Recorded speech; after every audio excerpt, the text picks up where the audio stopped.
You are listening to episode 128 of the Autism Mom Coach. Meltdowns are information. Welcome to the Autism Mom Coach podcast. I am your host, Lisa Candera. I am a lawyer, a life coach, and most importantly, I am the full-time single mother of a teenager with autism. In this podcast, I am going to share with you the tools and strategies you need so you can fight like hell for your child without burning out. Let's get to it. Hello, everyone, and welcome to the podcast. I am so glad you are here, and I hope you are doing well. Before I get started on today's topic, I wanted to let you know that I will be hosting one final training for keeping your cool during a meltdown this August. The training is scheduled for Thursday, August 22nd at 7 p.m. Eastern. So if you haven't been able to attend the previous trainings, now is your time to attend live and get your questions answered. This webinar is open to everyone, but if you want to attend, you need to register by going to the link in the episode notes. Now, my delivery of the podcast this week is not going to be as exuberant as it usually is because I just had 2 molars pulled and I am not feeling my best. But this experience actually lends perfectly to the topic of today's podcast episode about meltdowns being information. So let me just back you up on this. A couple of weeks ago, I started to feel some pain on the left side of my face, which is very normal for me. I have chronic sinusitis. I always experience it on the left side of my face, and I have a pretty standard protocol for how I deal with it. I feel the pressure on my face, and I just start my routine, which consists of things like humidity, taking ibuprofen. Maybe I go and ice my face. Maybe I go to acupuncture. If none of that works, then I take pseudoephedrine. And all of those things combined, and within a few days, the symptoms resolve, or at least they're not getting worse.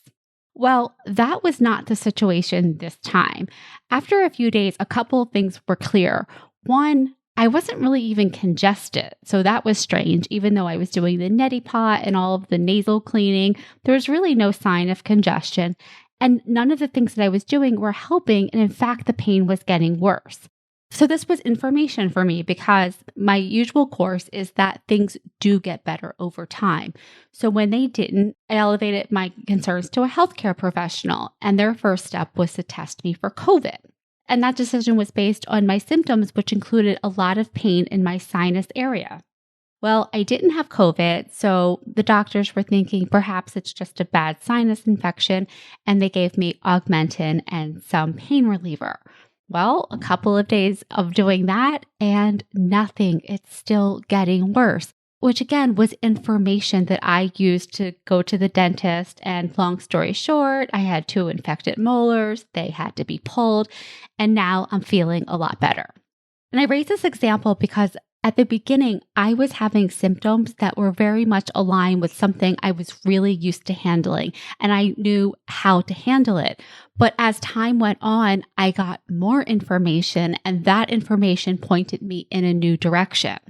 And I think that this is a template that we can all use when it comes to our children's meltdowns and their behaviors.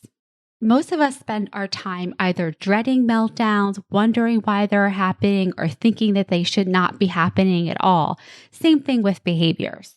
But the fact is, our children's behaviors are information. They are trying to tell us something. And in order for us to hear what they're saying and understand what to do next or how to handle them most effectively, we need to be listening, not from a place of dreading the behavior and thinking it shouldn't be happening in the first place, but from a place of curiosity. Because when you are curious about a behavior, you are able to bring your problem-solving skills to the situation so that you are no longer reacting, but instead responding. But I get it. It's difficult when you are living with someone 24/7 and the behaviors are persistent. There's a lot of things that happen in our day-to-day lives that the nature of that experience makes it more difficult for us to be objective, to view the behavior with curiosity from a non-emotional standpoint. And while I know that that is difficult, that is the path forward. If you want to get better at understanding what the behavior is communicating and responding to it effectively, you need to be able to get curious from the standpoint of someone who is seeing this behavior in an objective point of view, not as the mother of the child, not with all of the baggage that comes with thinking, if they're doing this now, what will it be like in 5 years? Or is this because I don't have enough boundaries? All of that will get in your way of seeing what's happening and being able to problem solve. So here is a tool that I use in order to get myself out of the personal and into a more objective, non-emotional perspective. And this is what is referred to as the Jane Goodall method. Now, for those of you who don't know, Jane Goodall is a renowned primatologist. I'm actually not sure if she's still alive. I think she is, who revolutionized our understanding of chimpanzees through her patient and detailed observation. Jane Goodall put herself in their environment and watched them on their terms, not hers. Now, to be clear, I am not calling children with autism animals. I just like the idea of taking a situation that is so far from autism and relating it to our experience so that we can get as objective and neutral as possible, just like Jane was with her subjects. Nothing was personal, it was just information. So let me break it down for you. Step 1, observe without interfering. This means watching your child's behaviors without immediately trying to stop them or change them. And so long as they are safe, this is about gathering information. And one of the things that you may observe if you don't jump in immediately to fix it is they could resolve it by themselves.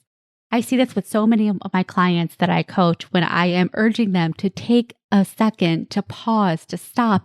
And when they do this, now this isn't 100% of the time, the child does resolve the issue themselves, which is exactly what we want them to do. That is what self-soothing is. We want them to be able to do that for themselves instead of us having to do it for them. And by the way, most of the times when we intervene, we are not helping them self-soothe. We are actually escalating them. Step 2, take notes. When I do this with my son and when I do it with my clients, I like to think of this as objectively and scientifically as possible. So I use a behavior scale on a scale from 1 to 5, and I have my clients identify where this behavior is on the scale, the intensity of the behavior, the type of the behavior, and for how long the behavior lasts.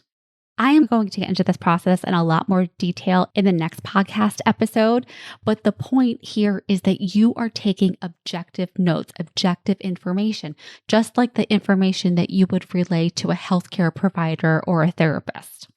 Now, one thing to point out when I talk to my clients about taking information on quote unquote behaviors, that also means when your child is regulated. It's really important for you to get familiar with what are their signs of regulation. What are the things that they do? What are the things that they don't do? And the more you're able to see this, the faster you're actually going to be able to see when they start to shift from that regulation to signs of dysregulation.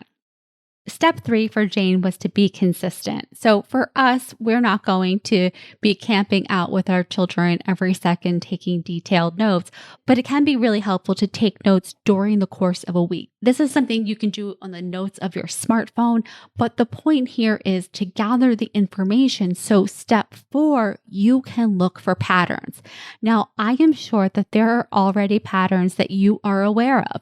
Like for instance, every Sunday night, my child starts whining about school the next day.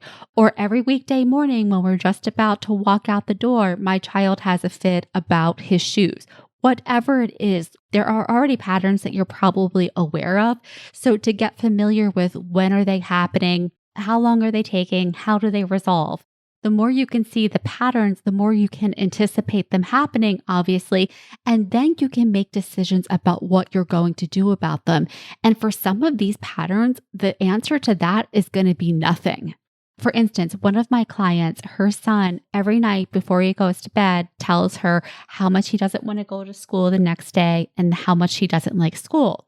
Now, meanwhile, this is a child who does really well in school and seems to also very much enjoy himself when he is in school. But every night he's still telling mom, I don't want to go to school. I don't want to go to school. Before, what mom would do was spend lots of time telling him all the ways that that wasn't true, explaining to him how much he liked school and giving him detailed examples of all the reasons he liked school. And guess what? This didn't convince the child one way or the other. He still persisted in, I don't want to go to school. And so for this one, it was just really a matter of acknowledging what he was saying, but not getting into it any deeper, just letting him say his piece. This is part of his process of how he copes with his anxiety. This isn't something for us to fix, so letting it go. The next step is to see the world from their perspective. I think this is such an important piece for us as autism moms because truly we do not understand how our children feel. We most often interpret their reactions and their perspective from what we think it should be, not from what it actually is because we don't know. So what I always like to remind myself of and my clients is that whatever we perceive on a scale from 1 to 10 in terms of agitation as a 2, that can be an 8 for our children. And so being able to understand that our children do experience the world at a higher volume and that they work really, really hard to do the things that we take for granted every day and that we see other children doing seamlessly. Our children are working harder for all of that. And so I think in terms of giving them grace and also giving ourselves grace in terms of our parenting, that we need to step back into the role of being able to appreciate the world from their point of view. And then finally, for all of your findings, share your observations with teachers, with therapists, and with doctors. One of the most helpful things I have found for my son over the years is that I, as the CEO of Team Bend, and again, this is something that I teach all of my clients, I am the thread through all of it. I am the connector between all of the different people and professionals in Ben's life.